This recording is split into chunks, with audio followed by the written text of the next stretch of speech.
रही है यहाँ पे? ये क्या है? चाबी कहाँ से मिली तुझे? चुरा कर लाए। अब जल्दी चलो हमारे साथ। कहाँ चलूं मैं? ऐसे कैसे जा सकता हूँ?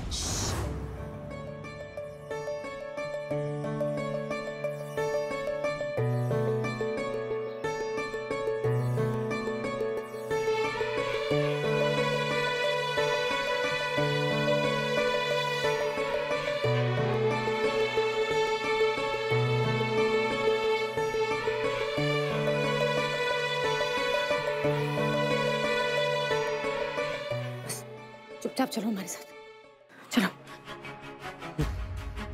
इंस्पेक्टर ने देख लिया तो? वो सागर सब सो रहे हैं, कोई नहीं देखेगा, हमें हम चुपके से निकल जाएंगे। जल्दी चलो।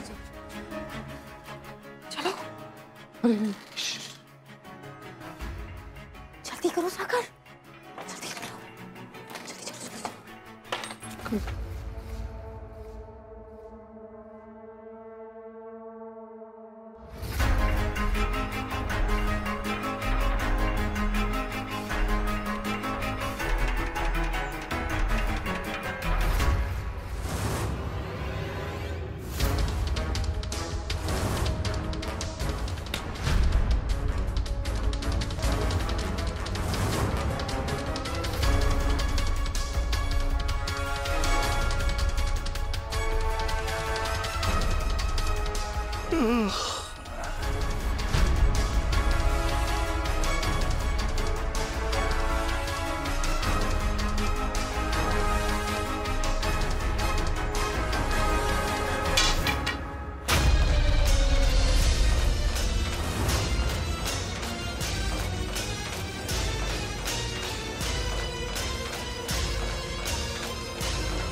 ये पहने रखा।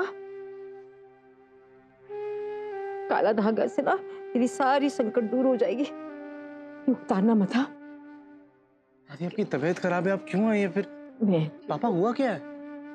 मम्मी आप सब यहाँ एक साथ, बात क्या है? बेटा आज कुछ लोग घर के बाहर मोर्चा लेकर आए थे। मैं गया बाहर देखने तो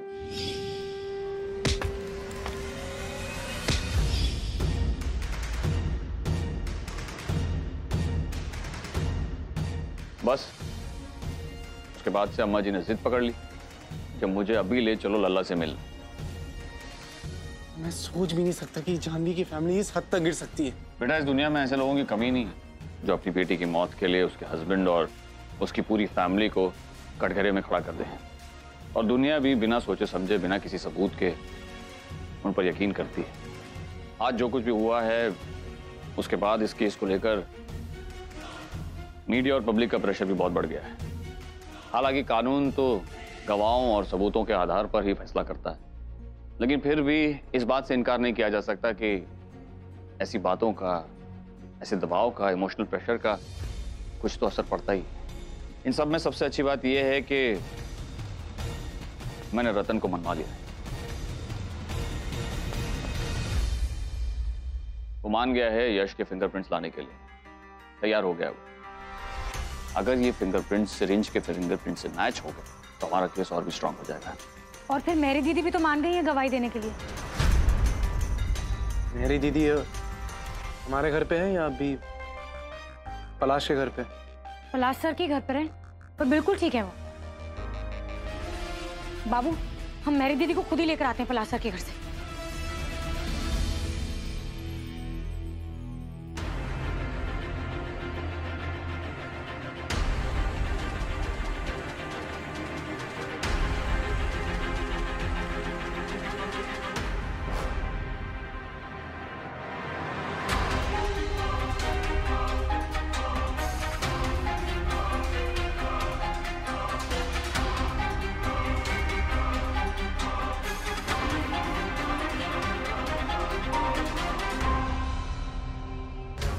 पलाश सर,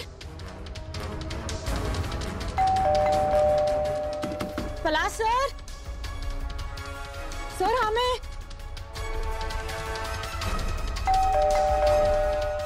पलाश सर, मेरी दीदी, पलाश सर,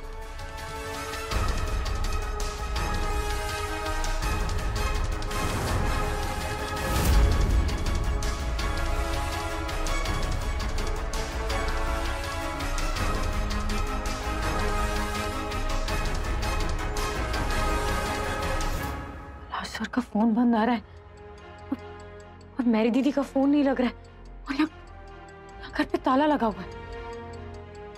ये सब क्या हो रहा है? कहाँ चले गए पलासर?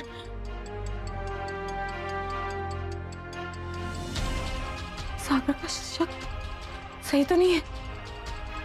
हे भगवान, ये हमने क्या कर दिया?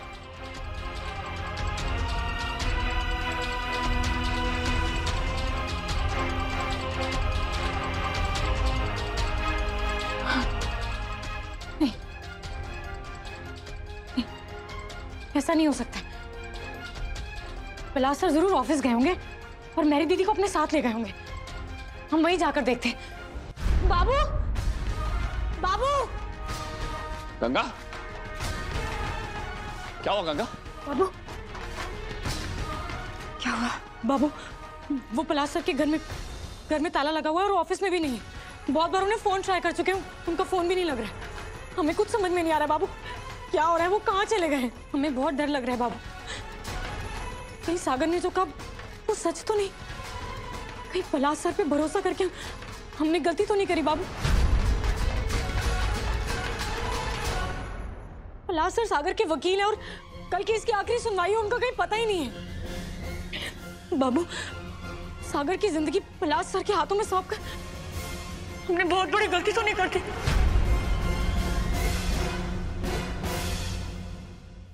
बोलो ना बाबू, अब क्या होगा? हम कैसे बचाएंगे सागर को? बाबू, सागर को कुछ नहीं होगा ना? बोलो ना प्लीज बाबू, हम लोग क्या करेंगे? कैसे बचाएंगे सागर को? देखो सब सही चल रहा था, अब बनती बात बिगड़ गई। अरे ये सब जानवी की आत्मा कर रही है नीरू, मैं तब से यही कह रही हूँ। मैं बाबा से बात करती हूँ, वो पूजा करवाएंगे और तुरंत ही पूजा करते ही। नहीं अम्मा जी, बहुत हो गया आपका ये अंधविश्वास।